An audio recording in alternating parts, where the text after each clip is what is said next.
Hello दोस्तों, स्वागत है आपका कहानी एनीमे की मेन। आज हम बात करेंगे Demons of the shadow realm के लेटेस्ट एपिसोड की, जहां यूरू पहली बार इस नई दुनिया को करीब से देखता है। इस एपिसोड में हमें शॉपिंग से लेकर एक खतरनाक पीछा करने वाले ग्रुप और आखिर में एक जबरदस्त क्लिफहैंगर देखने को मिलता है। अगर आपने पिछले एपिसोड्स नहीं देखे हैं तो उनकी लिंक डिस्क्रिप्शन में मिल जाएगी।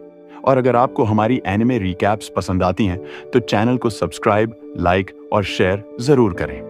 तो चलिए बिना समय गंवाए शुरू करते हैं। एपिसोड की शुरुआत में यूरू और डेरा कागेमोरी क्लैन के मेंशन से वापस लौट रहे होते हैं। डेरा के पास जिनका दिया हुआ वीआईपी कार्ड होता है, लेकिन यूरू काफी उदास दिखाई देता है। इसलिए डेरा सोचता है कि उसे इस आधुनिक दुनिया के बारे में और ज्यादा दिखाया जाए।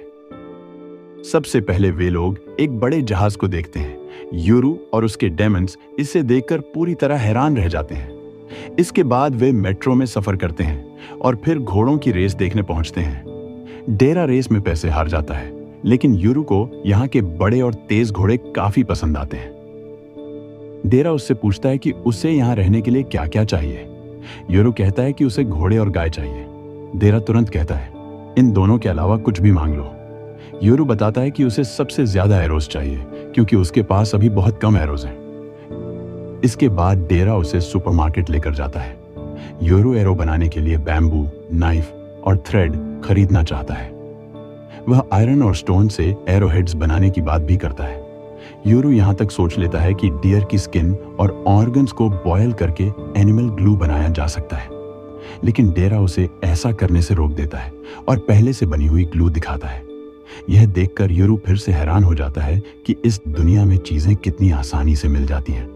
इसके बाद वे कपड़े खरीदने जाते हैं। यूरू को ऐसे कपड़े पसंद आते हैं जिनमें बहुत सारे स्टोरेज कंपार्टमेंट्स हों। वह ब्लैक कलर चुनता है और कहता है कि इससे खून के निशान आसानी से छिप जाते हैं।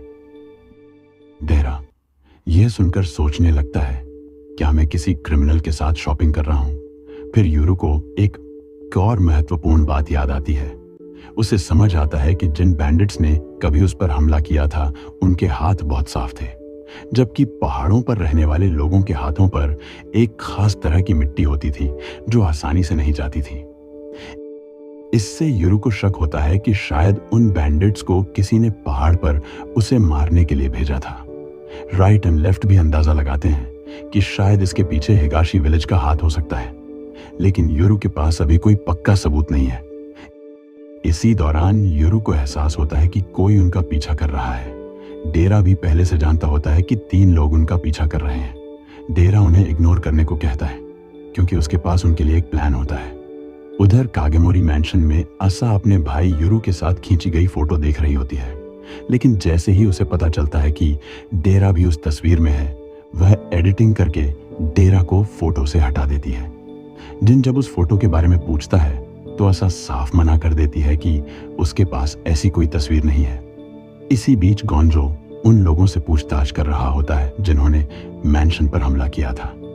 पूछताछ में माकोतो और काइची बताते हैं कि उन्हें यह काम अकिशिमा नाम के व्यक्ति ने दिया था, लेकिन उनकी बातों में कई कॉन्ट्राडिक्शन सामने आते हैं, खासकर तब जब वे बताते हैं कि वे मैंशन में एक ऐसे वेस्ट गेट से अंदर आए थे जो असल में वहां मौजूद ही नहीं है।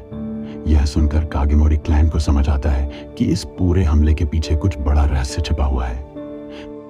तभी फुयुकी अपने डेमन ब्लैकलिस्ट की मदद से माकोतो और काइची की सारी जानकारी निकाल लेता है। ब्लैकलिस्ट किसी डेमन को टच करते ही उसके पुराने मास्टर की इंफॉर्मेशन एक्सट्रैक्ट कर सकता है।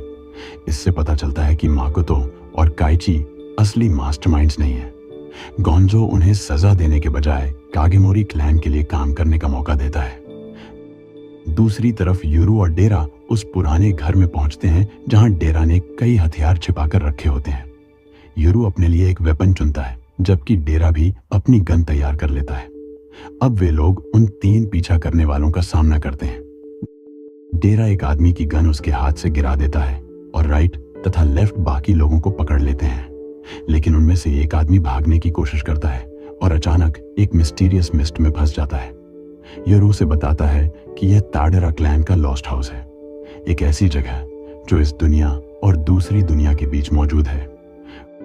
वहां पहले भी कई लोग फंस चुके हैं और वापस नहीं लौट पाए। यूरू उसे एक पुराने स्केलेटन की तरफ दिखाता है और बताता है कि वह भी एक कागेमोरी एजेंट था जो कभी उनका पीछा करते हुए यहां फंस गया था। लेकिन तभी राइट और लेफ्ट को अचानक कुछ शक्तिशाली डेमन्स की मौजूदगी महसूस होती है। अगले ही पल एक खतरनाक हमला होता है। एक आदमी का सिर गायब हो जाता है और एक विशाल हाथ दिखाई देता है। फिर एक और पावरफुल डेमन सामने आता है। राइट एंड लेफ्ट उन डेमन्स को पहचान लेते हैं। अब उनका पूरा एटीट्यूड बदल जाता है। लेफ्ट यूरू और डेरा को पीछे रहने के लिए कहती है, क्योंकि अब लड़ाई सिर्फ किसी अननोन एनिमी के साथ नहीं बल्कि उनके पुराने दुश्मनों के साथ होने वाली है। और इसी जबरदस्त क्लिफहैंगर के साथ यह एपिसोड खत्म हो जाता है। तो दोस्तों, आने वाले एपिसोड में यूरू, डेरा, राइट एंड लेफ्ट का इन मिस्टीरियस डेमन्स के साथ जबरदस्त मुकाबला देखने को मिलने वाला है। आपको यह एपिसोड कैसा लगा? कमेंट करके जरूर बताना। वीडियो पसंद आया हो तो लाइक, शेयर और सब्सक्राइब जरूर करें।